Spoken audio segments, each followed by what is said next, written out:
Hola, hoy desconstruiremos la historia. ¿Qué es la historia? La recopilación de datos del pasado. ¿Y qué es la deconstrucción? Repensar, reflexionar, meditar o reaprender sobre lo que nos contaron en la escuela o en el colegio de lo que era la historia. ¿Pero qué historia? ¿La mía, la tuya? ¿La de los países? ¿La de los planetas? ¿La de las galaxias? ¿De los mundos paralelos? ¿O de los continentes? ¿O de los países y las geografías o las fronteras?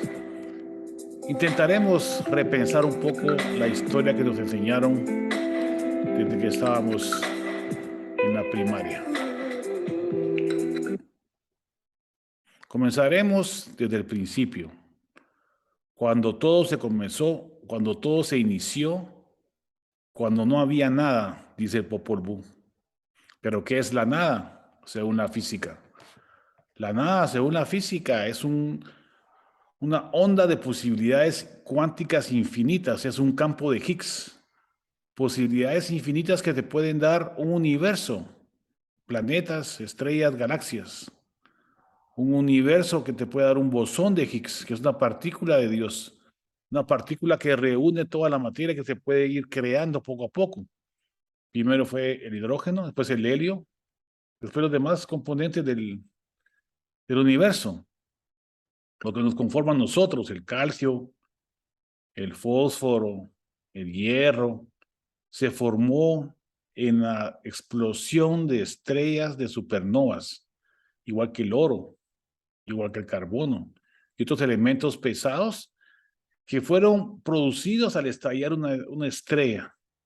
Entonces nosotros somos polvo de estrella, dice Carl Sagan, y no deja de tener razón. Esas planetas, estrellas y galaxias formaron en la Vía Láctea, una Vía Láctea donde está el Sol, Mercurio, Venus, Tierra, Marte, Júpiter, Urano, Neptuno y Plutón, planetas que giran alrededor del Sol, y un Sol que gira alrededor de la galaxia, donde en medio hay un agujero negro. Entonces nosotros viajamos en una especie de cometa que tarda más o menos 250 millones de años a darle la vuelta alrededor del Sol. Estudios astrofísicos han demostrado que el centro del universo está en todos lados, incluso en nuestro Sol, incluso en nuestro planeta, incluso en nuestra mente. ¿Por qué? Porque como se ve en este diagrama recreacional del universo, cualquier punto que ustedes tomen como referencia es parte del centro del universo. ¿Por qué? Porque todo estuvo unido en el Big Bang hace 13.700 millones de años. Ese Big Bang de Le Maitreya. Einstein estaba equivocado cuando Le Maitreya le dijo que todo había comenzado con un huevo cósmico, un primer momento, y Einstein no le creyó. Incluso Einstein también estaba equivocado en el sentido que él decía que había una constante cosmológica, pero que después no había, y entonces estaba indeciso si había o no había, y sí hay. Y esto se llama energía oscura del universo. También dijo, Dios no juega a los dados, refiriéndose a la física cuántica. Y en realidad Dios sí juega a los dados en una incertidumbre cuántica del campo de Higgs. Quiere decir que hasta el mismo Einstein tuvo errores, como cualquier humano. Y podemos reconstruir y deconstruir y repensar la historia de la física cuántica y la historia de la relatividad. Si nos vamos al origen de la vida, hay dos teorías. Una que dice que todos los elementos se constituyeron aquí en la Tierra para crear la vida. Y otra que se llama panspermia, que dice que la vida está en todo el universo. Entonces, la vida vino aquí en meteoros, en asteroides, con alguna forma de viaje interestelar, o se creó aquí. Todavía estamos investigando qué es el origen. Sin embargo, ese origen del Big Bang produce una entropía, y esa entropía tiende al desorden.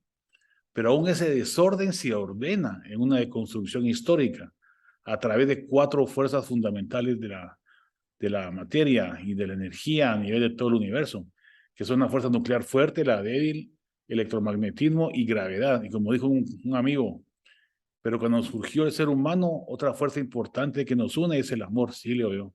Cuando surgió el ser humano, sí es una fuerza importante que nos une, pero la materia en el cosmos son esas 4 leyes universales que forman los átomos, las moléculas de agua, los microorganismos, los virus, las bacterias, los hongos, luego los gusanos, unos gusanos que se unen igual que las bacterias y los virus para prosperar en sociedad.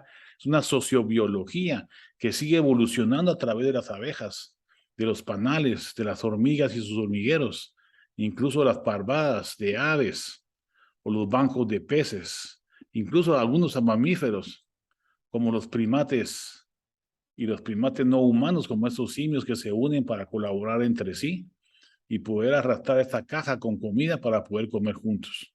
Hasta que surgió el Homo habilis, luego el Homo erectus, luego el Homo sapiens, hace 4 millones de años, que fue prosperando hasta unos 150,000 años para crear al Homo sapiens. Un sapiens que trata de reunirse en conglomerados sociales para crear constructos abstractos mentales que llamamos matemáticas, que llamamos física, que llamamos religión, que llamamos filosofía, que llamamos países, que llamamos economías. Y ese tipo de constructo abstracto mental es lo que sugiere Edward Wilson en su libro de sociobiología, donde toda la vida en general se ordena y se organiza para poder crecer en una sociedad empática, humana, o sociobiológica cuando no hay una empatía cerebral. Pero ¿cómo surgió este cerebro? Pues como todos sabemos, a través del tallo, luego el bulbo, luego el sistema límbico, luego la corteza y la neocorteza, que es la parte más evolucionada del cerebro. Y de este cerebro evolucionado surge el lóbulo frontal, donde encontramos los sitios principales de empatía, de sociobiología, de células en espejo y teoría de la mente que nos ayudan a crear la historia de la humanidad, a escribirla, ya sean los ganadores, los perdedores, los de la izquierda, los de la derecha, los de arriba, los de abajo, los de al centro, los de adelante, los de atrás. Somos humanos y todos tenemos desperfecciones y tenemos cosas buenas y cosas malas. Tenemos que seguir evolucionando para tratar de encontrar una utopía que nunca vamos a encontrar, pero podemos por lo menos intentar. En este estudio publicado por la Universidad de Oxford, se puede establecer cómo todos los genes del planeta, en los genes humanos, surgieron de elementos primitivos en África. Quiere decir que todos somos parientes. Así como el Big Bang comenzó en el huevo cósmico, nosotros comenzamos en unos Homo erectus habilis y Homos antiguos que llegaron al Homo sapiens. ¿Y de dónde surgimos todas las comunidades genéticas del planeta?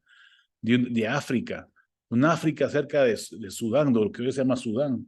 Y a partir de ahí, como van a ver en esa diapositiva, comienza a surgir todo, la diseminación del ser humano por África, por Asia, por Europa, por Asia Oriental e incluso por América, como lo vamos a ver a continuación. Entonces, surgiendo de África, de lo que hoy es Sudán, la diseminación de los seres humanos a través de todo el planeta nos hace repensar que todos somos familia humana. Todos venimos de los mismos genes y nos hemos evolucionado y crecido a través de todo el planeta. Es interesante ver en esta diapositiva cómo un inglés aquí en la parte superior derecha, blanco, de pelo canoso en este caso, de ojos claros, tiene genes del individuo que está del lado izquierdo de esta imagen, que se llama hombre de Cheddar. Cheddar porque es el lugar donde lo encontraron, que es de piel morena, de tez oscura, de tez pigmentada con pelo hiperpigmentado y ojos claros. Y este moreno, que parece más de África que de Europa, es el origen de los ingleses, incluso de la reina Isabel II y todas las reinas. Surgieron de este origen centroeuropeo, de piel morena, cabello oscuro y ojos claros. Toda la genética y lo que es la sangre azul provienen de estos genes de África, que emigraron a Asia, a Europa, y en Europa mismo con tez morena. Hay unas tribus en las estepas rusias de lo que hoy se llama Ucrania, los Yamnaya, una tribu que invadió Europa y eran de piel me hacía no tan oscura, hiperpigmentada ni hipopigmentada, está en término medio, con pelo oscuro y ojos oscuros, y llegaron a Iberia, a España y Portugal de hoy, y sustituyeron a todas las poblaciones que estaban de ahí. Quiere decir que también somos congéneres de la población centroeuropea y centroasiática de lo que hoy es Ucrania, y ellos junto con el caballo y el hierro invadieron esa parte de ahí. ¿Y dónde surge genéticamente el caballo? Bueno, de unos animales que estaban en el norte de Europa, y a través del estrecho de Bering pasaron esos primitivos caballos a lo que es el Asia, y de Asia al centro de Europa, y al centro de Europa hacia los Yamnaya, y ellos ya invadieron en caballo y con armas y con hierro, cobre y otros materiales el centro y parte occidental de Europa. Es una teoría que está constantemente siendo comprobada. Entonces, ¿de dónde surgen todos los españoles? Hay muchas fuentes desde el punto de vista de los neandertales, cromañones, de la gente de las estepas rusas, gente de Oriente, de Fenicia, de Egipto, de África. Es una mezcla de genes que tienen diferentes orígenes. Entonces no hay una raza. Todos somos mezcla de razas. Y esa migración de lo que es el África primitiva hacia lo que es Arabia y luego Irak y Bagdad, creó hace 5.000 a 6.000 años el gran imperio de Hammurabi y las historias de Gilgamesh en Babilonia, en la ciudad de Uruk y de Ur. Ur, la ciudad que dio origen a Abraham, un Abraham que migró por los desiertos hasta Israel, hasta Fenicia, donde salieron los bilios, Sidón y Tiro, y llegó hasta Egipto, como se acuerdan los textos de la Biblia. Es interesante ver cómo Abraham conoció el tetragramatón, que significa Yahvé en su traducción original, y este Yahvé significa muchas cosas. Cuando yo iba en un viaje a Nueva York, un físico teórico de la NASA de 20 años de edad, que parecía más un jugador de fútbol que un gran físico, me recomendó que fuera a leer la Cábala judía, porque iba leyendo el libro de Maimónides. Y en el libro de Maimónides hay una estrella de David, aquí lo pueden observar. Y él vio que iba yo leyendo este libro y me preguntó que por qué estaba yo leyendo eso, y le conté qué es lo que sentí cuando me morí 2 veces, y que la realidad no era lo que era, y que andaba buscando el origen y el concepto del alma y de Dios. Y él fue quien me recomendó que fuera a leer la Cábala. A leer la Cábala y ver lo que significa la palabra Yahvé, o el tetragrama, que no se puede pronunciar, significa, en pocas palabras, todo lo que trasciende cualquier concepto religioso, filosófico o científico que intente definir a Dios. Esto significa que está más allá del bien y el mal, que está más allá del creador de este universo, que es muy poco para lo que Él es. Entonces, no lo podemos entender. Y a través de este concepto podemos encontrar en otros libros místicos como el Maestro Eckhart o el Peregrino Jeromínico o Derrida, incluso en sus libros, salvo el nombre, podrán encontrar ese concepto abstracto, filosófico, teológico, de lo que comprende la realidad de lo que es Dios. El Dios apofático es todo lo que Dios no es, que es lo que habla el Maestro Eckhart y Derrida. Y el apofático es todo lo que Dios es, que es lo que dice Spinoza y Einstein, de la naturaleza, el amor, etc. Entonces, es un concepto bastante abstracto y complejo, que se da muchas interpretaciones, y por eso a través de la historia de la humanidad, cada quien ha interpretado a Dios como puede, y eso ha llevado a ciertas verdades en diferentes religiones, pero que conllevan a un sentido común. Por ejemplo, el Tao. Cuando definen el Tao, dice que todo lo que digan del Tao no es el Tao. Es el concepto apofático de Dios del maestro Eckhart, por ejemplo. O cuando miran qué significa parinirvana en el budismo, en el hinduismo. Es un estado que trasciende cualquier definición. Entonces, esos conceptos abstractos que trascienden la mente y la razón humana es lo que llamamos Dios desde el punto de vista filosófico. Así como nació las primeras culturas en Mesopotamia, hace 5.000 años, también surgieron las fronteras y los países, los primeros mapas, como que se desarrolló Mesopotamia en esa época. Y estas fronteras y países van cambiando constantemente. Las fronteras de los imperios surgen y caen, y esos fueron los primeros imperios. En lo que es la Israel de hoy, podemos ver en esa fotografía lo que es la cúpula de la roca de los islámicos. Aquí está el Santo Sepulcro de los cristianos y aquí está el muro de los lamentos de los judíos. Tanto la Torá, la Biblia como el Corán tienen libros que comparten. El Antiguo Testamento es la Torá y el Nuevo Testamento es la Biblia. La Torá, el Nuevo Testamento y la historia de Mahoma es el Corán. Y los tres tienen conceptos empáticos comunes. Los 613 preceptos judíos, los 10 mandamientos cristianos y la senda recta del Islam se resumen en amar al prójimo como a sí mismo, la regla de oro. Y esa regla de oro la pueden encontrar en cualquier libro espiritual de la humanidad que puedan leer. Entonces es interesante ver cómo se comparte. Incluso el primer monoteísmo que existió fue el de Akenatón en 1353 a.C. Los egipcios tenían un código de ética que se traduce en el parágrafo 125 del libro egipcio de los muertos, que era una forma de trascender al más allá, donde básicamente se dice que no robará, no matará, no adulterará, no trascenderá cosas malas, ayudará al pobre, dará de comer al hambriento, dará de beber al sediento, ayudará al huérfano, ayudará a la viuda, ayudará al peregrino y al extranjero. Quiere decir que esos códigos son humanos y surgieron simultáneamente a lo largo del trayecto del ser humano, a lo largo y ancho del planeta. No es que hayan aprendido uno de otro, lo que sí puede pasar, pero fue casi simultáneo cuando pasamos de ser cazadores recolectores y nos instauramos en un solo lugar. Fue como comenzaron a surgir las civilizaciones, cuando ya fuimos agricultores y comenzamos a cosechar y a sembrar. Eso fue más o menos hace como 10.000, 12.000 años, y ese es el transcurso del tiempo entre los 12.000 y 5.000, cuando surgieron las principales civilizaciones del planeta.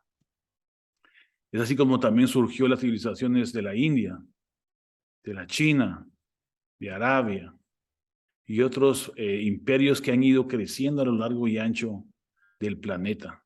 Pero para reaprender sobre la historia del mundo, debemos recordar que China fue uno de los primeros países que desarrollaron, por ejemplo, los robots cientos de siglos antes de Cristo. Los chinos tenían ya libros astronómicos impresos muchos años antes que la imprenta en Europa. Tenían armas de fuego, tenían ballestas de bronce, tenían estudios astrológicos, tenían sismógrafos, tenían medicina china impresa en papel. Fueron los chinos los que llevaron todos sus conocimientos de la pólvora, de la guerra, hacia Europa, cuando Europa era una época medieval, que estaban encerrados dentro de sus grandes torres. China además tenía lo que se llama la ruta de la seda, el cual podía transportar por tierra grandes cantidades de kilómetros, seda, cultura. Además desarrollaron barcos grandísimos que llegaron hasta las costas de África, pasando por la India y por Arabia. Incluso Javín Menzies menciona que en el año 1434 una flota china llegó a Italia e inició el Renacimiento. O sea que todo lo que Leonardo da Vinci pintó en sus libros eran copias de algunas ideas llevadas por los chinos hacia Europa a través de libros de texto impresos antes que se pudieran imprimir en Europa. 600 años antes de Gutenberg, por ejemplo. Ellos tenían también su religión. Las analectas de Confucio que hablan sobre lo que es una religión política estructurada de tal forma que si un personaje político se divorciaba de su mujer, tenía que abandonar su puesto por honor, porque decían ellos, dicen todavía, que si un político no puede mantener su casa y su hogar, menos va a mantener un país con muchas personas en todo el territorio. Entonces, lo que es la filosofía confuciana en los aspectos políticos de la China de hoy es fundamental. Lo que es la religión del Tao es más con la naturaleza, con ello mismo, con la meditación, igual que el budismo, que también fue llevado a China. Recordemos que estaba la religión hindú, y de ahí vino Buda, y Buda modificó los conceptos de los dioses politeicos en un concepto abstracto del parinirvana final, y el karma y el dharma. Y esos conceptos compaginaban bien con el hinduismo, el cual acepta al cristianismo, al islam y al judaísmo, incluso al budismo, pero el budismo no acepta los criterios del hinduismo. Quiere decir que nosotros mismos hemos ido modificando las religiones. Del hinduismo politeísta pasamos al budismo monista, del judaísmo pasamos al cristianismo y del cristianismo pasamos al islam. ¿Por qué? Porque durante la relación de Abraham con Sara, antes hubo una relación de Abraham con Agar, y Agar tuvo a Ismael, y al separarse el primogénito Ismael con Agar, de Abraham y Sara con Isaac, se dividieron, y a partir de esa división, la interpretación de las letras llevó a los del Islam a crear el concepto islámico de Dios como un concepto abstracto, pues que no dibujan nada en sus templos, en sus mezquitas, ni en las sinagogas, son completamente aparte. Los chinos también tenían papel moneda, desarrollado mucho tiempo antes. Tenían los cañones que podían botar las grandes murallas medievales y la pólvora para poder invadirlo. Incluso llegaron hasta Constantinopla, como saben ustedes, desde el punto de vista islámico. Entonces, aparte que en 1421 China descubrió el mundo a través de barcos en América, menciona Javín Menzies. Entonces, él dice que China fue parte fundamental del renacimiento europeo medieval y fue parte de la civilización americana y desarrollo de los planes. Estoy acabo de terminar precisamente hoy este curso de filosofía, ciencia y religión. Un curso que hemos podido ir desarrollando progresivamente y que lo graduamos con honores el día de hoy. Es interesante ver cómo Mahoma en su gira, en una migración de la Meca a Medina, comenzó a difundir todos los conceptos islámicos del conocimiento.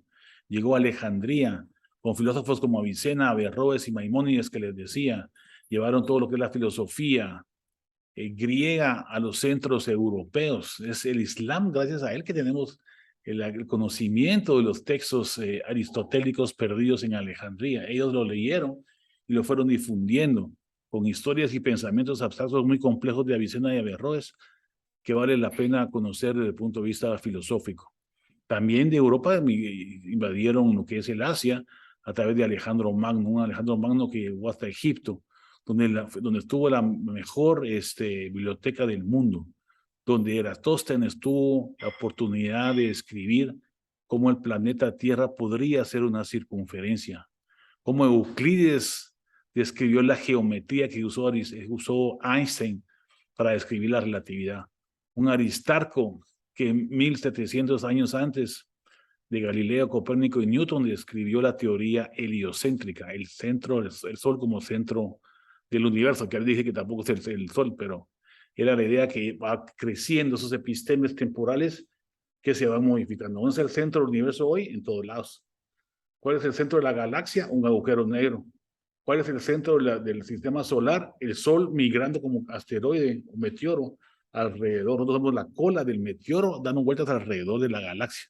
Entonces esos conceptos los hemos ido modificando y mejorando y ampliando conforme los epistemes, los conceptos abstractos y los paradigmas de Kuhn, la abstracción de Popper, la razón irracional de Feyerabend, pues la conjunción de Lakatos, que son conceptos epistemológicos que vamos a hablar próximamente sobre la deconstrucción de la ciencia, nos hacen comprender que las verdades van evolucionando. No hay verdades absolutas más que Dios, pero todas las verdades humanas son modificables, cambiables y ampliables. Incluso las fronteras de los grandes imperios que surgen, como el imperio romano, como el imperio mongol, como el imperio otomano, que luego modifican las fronteras de los países y de las civilizaciones. Ptolomeo también en Alejandría describió uno de los primeros mapas mundi, como pueden ver aquí estaba un poco perdido, porque le faltaba escribir América y Oceanía, pero con esos mapas modificados por Henricus Martellus, Colón pudo llegar perdidamente a América, pensando que había llegado a la India, pero le sirvió de bosquejo, además de otros tipos de estudios interesantes, como la migración de los asiáticos hacia América. Recordemos que hay dos vías fundamentales, una por el hielo de estrecho de Bering y otra bordeando toda la parte del Pacífico. Hay otra migración de Oceanía hacia América del Sur, otra migración de los grupos nórdicos hacia el norte de Europa y otra migración de Europa hacia América, que es por Colón. Aunque antes hubo incluso migraciones de Oceanía aparte de Sudamérica, porque se han encontrado vestigios antropológicos de hace 11.000 años en Chile y también en el norte de América. Quiere decir que simultáneamente, más o menos, fueron llegando a los diferentes lugares. Y las mismas poblaciones oceánicas de Nueva Zelanda, Polinesia y América del Sur comparten muchos conceptos muy interesantes y genéticamente demostrables, como esos estudios que demostraron que habían genes americanos en la población de Islandia. Quiere decir que alguna mujer americana la llevaron los vikingos de regreso a Islandia y al área nórdica, y se mantuvo los genes ahí hasta el día de hoy, que se ha podido corroborar que las teorías de la migración de vikingos a América es cierta, no solamente antropológicamente, sino que ahora genéticamente, que es lo que nos está ayudando a comprender cómo los Kuna, que son una población en Panamá, que yo fui a operar un Kuna a Panamá porque me invitaron, y al ver la fisonomía y observar a los polinesios y a los indonesios, nos damos cuenta que es la misma población. Se cree que, como pueden ver aquí en este estudio en Nature del profesor David, ha encontrado factores genéticos que se comparten tanto en Oceanía como en Sudamérica. Cuando me hice yo la prueba genética, yo tenía genes de Norteamérica, de Sudamérica, de Centroamérica, de Europa y de Asia. Entonces dije yo, ¿pero cómo es Sudamérica? Entonces al estudiar nos dimos cuenta que efectivamente habían habido migraciones del sur de América al norte de América y a Mesoamérica, por supuesto. Entonces somos una mezcla, un ceviche de genes de todo el mundo. Y entonces ustedes se preguntarán, entonces, ¿por qué hay tanta variedad de pieles y de colores? Ahorita vamos a hablar de eso. Entonces la pregunta hoy que tengo que reconstruir es ¿quién descubrió América? Los americanos, los pueblos originales. No solamente por la vía de Norteamérica, por el estrecho de Bering, a través de la migración de los grupos asiáticos, no que por Oceanía, por los vikingos, por los europeos, por todos lados. Entonces tenemos unas migraciones interculturales muy interesantes que vale la pena reaprender y enseñar a nuestros niños en el colegio. Entonces, hacia la pregunta, ¿por qué tenemos variedad de pieles, colores y pelo? Porque es una adaptación genética y epigenética de los individuos y los Homo sapiens a los rayos ultravioleta. Por ejemplo, aquí les puse estas fotos de poblaciones que están en el trópico, en el centro del mundo, cerca del Ecuador. Y si miran el color de tez de los latinoamericanos, de los árabes, de los hindúes, de los polinesios y de los marroquíes, más o menos tenemos las mismas características de piel, más o menos las mismas características del pelo y de los ojos. Entonces, el área norte de Europa es donde hay mayor población de gente con pelo claro y ojos azules, hipopigmentada. Pero la hiperpigmentación, como es adaptativa al trópico, nos protege contra el sol, nos protege nos da vitamina D y nos dan más tiempo de vida de la piel, mientras que los hipopigmentados del norte de Europa, los canches, los ojos azules, los güeros, como dicen los mexicanos, ellos están menos protegidos de los rayos ultravioleta. Entonces, por lo tanto, la piel de las personas de tez hipopigmentada o más clara te van a envejecer más rápido, tienen más propensión al cáncer y te van a manchar más. Y ahora con las migraciones tenemos que tener cuidado porque cuando migramos nosotros del trópico a sistemas nórdicos o cerca del Antártico, tenemos que tomar más vitamina D porque estamos acostumbrados a una cantidad de vitamina D porque hacemos fotosíntesis en la piel y los rayos ultravioleta. Entonces ustedes se preguntarán, entonces, ¿por qué los esquimales tienen una piel un poquito más oscura que los nórdicos? Y es por la alimentación. Entonces los factores epigenéticos, no solamente ambientales, por rayos ultravioleta, sino que también lo que comemos nos ayuda a modificar el color de nuestra piel. Y como somos altamente adaptables, tenemos una gran variedad de pieles, pero las razas no existen. Todos somos una mezcla de genes, de un lugar más que de otro lugar menos, un poquito más, un poquito menos, pero todos en el planeta compartimos más o menos los mismos genes con cambios epigenéticos, como les acabo de decir, de adaptación al medio. Es interesante porque se descubrió que en el año 125 ya habían carreteras en Roma, ¿va? Porque los romanos hacían sus carreteras para marchar. Pero 2600 años antes, ya aquí en Petén, Guatemala, en Centroamérica, en Mesoamérica, habían carreteras de hasta de 150 millas. Y ustedes tienen la oportunidad de llegar a esta área, te puede observar desde los helicópteros o de las naves aéreas. Recordemos que los mayas estaban 2000 años antes de Cristo ya instaurados en el Mesoamérica, mientras que los incas y los aztecas ya fueron después de Cristo, cuando vinieron los españoles.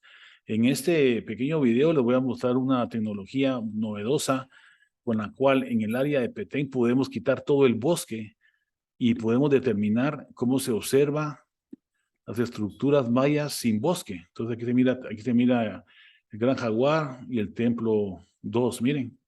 Entonces, a través de esa tecnología uno puede quitar está con la selva, miren. Aquí quitamos la selva y observamos las estructuras arquitectónicas de los mayas, en la Danta sobre todo, y en todas las áreas del norte. Y podemos descubrir pirámides que ni siquiera han sido exploradas por el hombre. Por ejemplo, aquí pueden ver Testical, miren, está el templo 1, el Gran Jaguar, templo 2, el templo 4, el mundo perdido, y atrás del mundo perdido, en esta área de aquí, hay un templo que no ha sido escarbado, miren. Y aquí hay otras áreas más que podemos ver. Entonces, en el momento de quitar, miren cómo se mira aquí con selva y sin selva. Y podemos observar detenidamente las diferentes estructuras y eso nos va a permitir en un futuro encontrar nuevas pirámides. Hay más de 60.000 estructuras mayas con ese tipo de estudios, es lo que les decía, que no han sido descubiertos. Entonces es importante cambiar la mentalidad. Fue escrito en el siglo XVIII, pero no, aquí pueden observar en esta vista aérea cómo se observa la Danta, la selva. Aquí parados arriba de la Danta podemos observar todo esto alrededor. Miren cómo se mira toda la selva guatemalteca que tenemos que proteger. Y aquí se mira la historia de Popol Vuh con los gemelos, una Push Balanqué.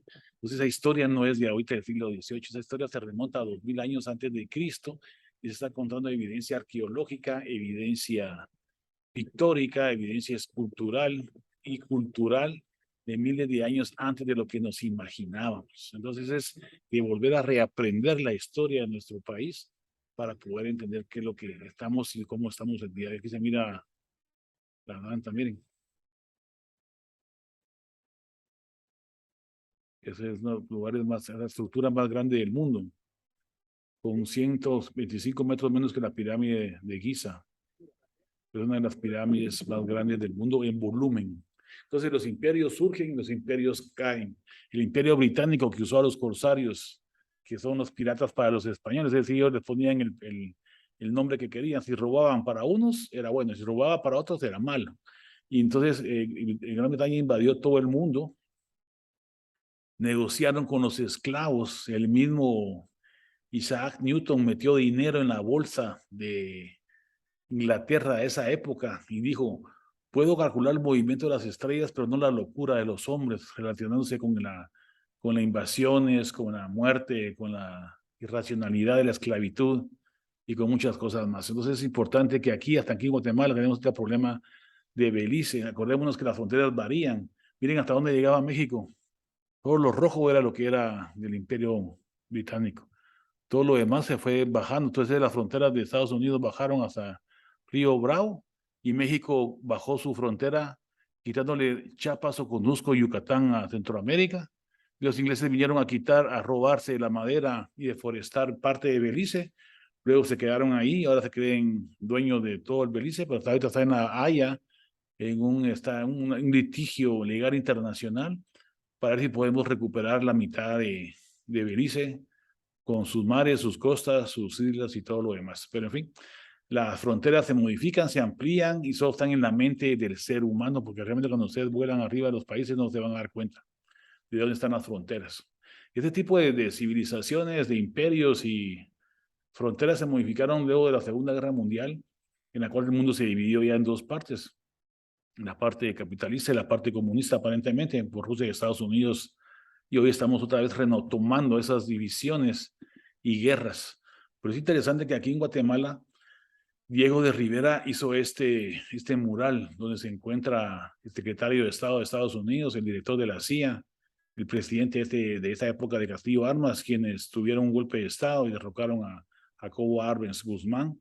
Pueden ver un documental muy interesante de la BBC de Inglaterra misma, donde comentan cómo esa división y ese pleito político, económico, capitalista, comunista, de izquierda y derecha, solo nos lleva a dividirnos y a pelear y poner como bandera una excusa para invadir, robar y afectarse, como decía Marx y otros estudiosos, sobre la división humana, que tampoco es de proletarios y burgueses, es una división humana mental.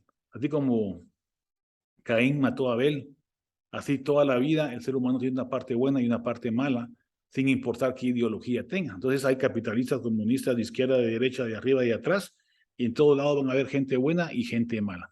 Vean este documental de State Gates, donde también pueden aclarar un poco más esas ideas. Y de ahí mismo surge el señor presidente Miguel Ángel Asturias, de ahí mismo surge, veamos, Rigoberta Menchú, y así me nació la conciencia. Estos dos polos de nuestra sociedad nos llevan a repensar la teología de la liberación.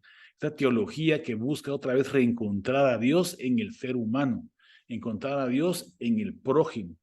Ayuda al hambriento, dale de beber al sediento, dale de comer al hambriento. Es lo que dice la Biblia sobre lo que dice Jesucristo. Si les diste de comer, si les diste de beber, si los vestiste, si lo apoyaste, ayudaste, me ayudaste a mí. Entonces, es un repensar del concepto de Dios en el otro, como dice Levinas, y como el mismo Epicuro y Séneca en los estudios filosóficos presocráticos de los estoicos nos hacen vivir un poquito mejor, sintiendo empatía, porque nuestro cerebro es empático, es social y tenemos que ayudar a los demás. Y ese ayudar a los demás nos representa el beneficio a nosotros mismos. Entonces tenemos que repensar lo que Gustavo Gutiérrez y Leonardo Boff consideraron en su filosofía y teología de la liberación. Yo leí estos libros para tratar de entender qué es el capitalismo y qué es el comunismo. Lo que les puedo decir en unas pocas palabras es que existen muchas teorías y todas las teorías son buenas. En uno u otro sentido habrán algunos errores en unos y en otros también, pero el problema no son las teorías. El problema son los seres humanos, los hombres. Veamos cómo Bush invadió Irak porque decía que había armas nucleares que no habían. Miremos cómo Trump dice que no hay cambio climático. Observemos cómo Adolf Hitler en su libro Mein Kampf describe lo que él cree que es la verdad, su verdad. Una verdad que castiga y daña a los judíos, a las minorías. Miremos cómo Stalin le quitó el lugar a Trotsky y lo mató. Miremos cómo Mikhail Gorbachev trató de la perestroika de reunir y cambiar otra vez la perspectiva. Veamos lo que dice Putin y Kim Jong y Zelensky en la actualidad. Somos los humanos los que hacemos el bien y el mal de una teoría. Los humanos los que podemos mejorar la democracia o la podemos hundir, como está pasando actualmente en Guatemala. En Guatemala, después que se fue la CICIG, dijimos que podíamos nosotros mismos. ¿Y qué es lo que estamos viendo ahora en Guatemala después que se fue la CICIG? Leyes que buscan crear un superministerio de ambiente para regalar, vender, usurpar el medio ambiente. Aumento de millones de quetzales en el Ministerio de Comunicaciones y Ambiente. Leyes contra la ciberdelincuencia para hostigar y presionar a la población. Leyes para aumentarse el dinero a los congresistas. Leyes para usar fuerzas y manifestaciones contra la población. Represión contra periodistas, contra libre expresión del pensamiento. Sobre radios como Radio Universidad. Sobre radios como Radio Infinita y ese con criterio. Tenemos que repensar qué es el capitalismo y qué es lo que queremos. ¿Queremos salvar el capitalismo? ¿Queremos salvar la democracia? Repensemos la historia. La historia es lo que hacemos hoy pensando en el mañana. Hoy hacemos la historia del mañana. Y ya por último, solo quiero dejarles esta reflexión de Carl Sagan. Los invito a buscar mis páginas en internet y a seguir reflexionando sobre la deconstrucción del pensamiento crítico, de la dialéctica, del justo medio y de la reflexión. Oigamos.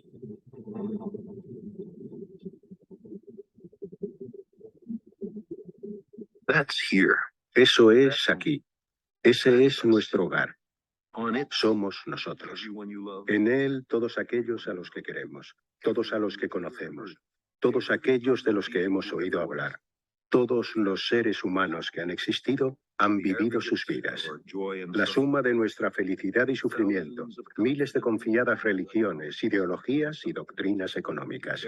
Cada cazador y recolector, cada héroe y cobarde, cada creador y destructor de la civilización, cada rey y campesino, cada joven pareja enamorada, cada madre y cada padre, cada niño con esperanza, cada inventor y explorador, cada profesor de valores, cada político corrupto, cada superestrella, cada líder supremo, cada santo y cada pecador de la historia de nuestra especie ha vivido ahí, en una mota de polvo suspendida sobre un rayo de luz del sol.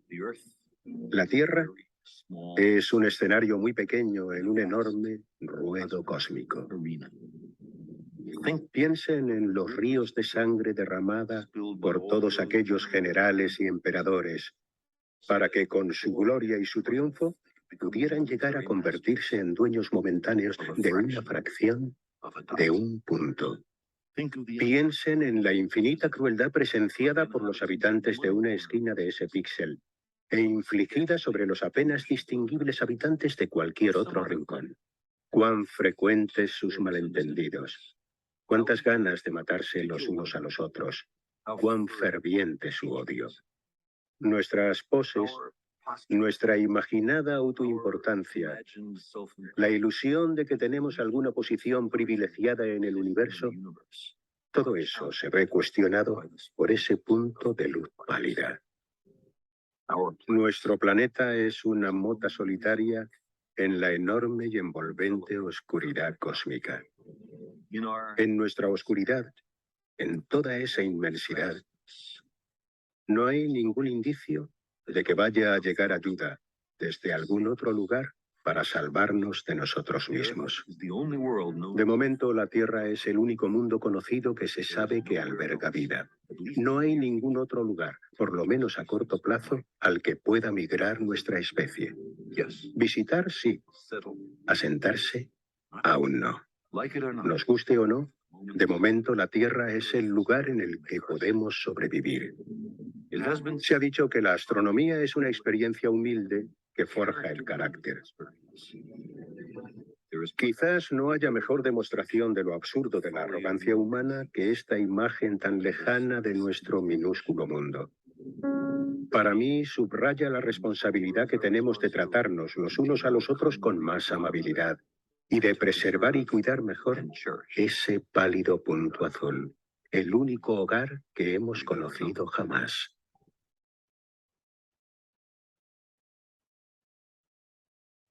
Muy bien. Muchas gracias, Bantiosh. Y próximamente deconstruiremos la misma ciencia. Adiós.